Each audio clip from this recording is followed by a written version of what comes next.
আগের পর্বে যা দেখেছিলাম, স্যার স্টেশনে নামে এবং হারিকেনের বাতি দেখতে পায় স্টেশন মাস্টারের রুমের বাইরে। তো সে স্টেশন মাস্টার রুমে যায়, গিয়ে বলে যে আমি অমুক স্যারের বাসায় যাব।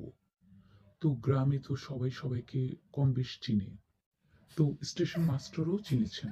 আর এখানে আরেকটা কথা আগে বলে রাখি, এখানে স্টেশন মাস্টার থেকে শুরু করে যার বাসায় যাবে সেও হিন্দু এবং স্যার নিজেও কিন্তু হিন্দু ছিলেন।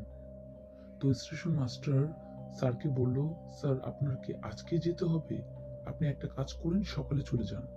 তো স্যার তখন বলল যে না, আমার আজকেই যেতে হবে, কারণ আগামীকাল আমার ঢাকা ফিরতে হবে। তখন স্টেশন মাস্টার বলল, রাতে বেলায় তেনারা ওখানে থাকেন। তখন স্যার হেসে বলল, তেনারা মানে? আপনি কি আমাকে ভূত বুঝাচ্ছেন?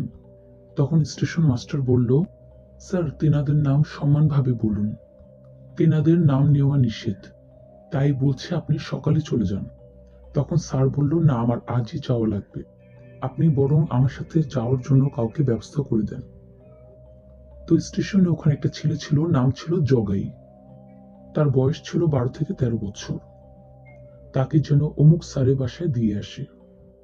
স্টেশন মাস্টার আরো বলে, কিন্তু জগাই যখন রাস্তা দিয়ে যাবে তখন যেন রাম রাম বলতে বলতে যাবে। তখন স্যার হেসে দিয়ে বললে, ঠিক আছে রাম রাম বলতেই যাবে।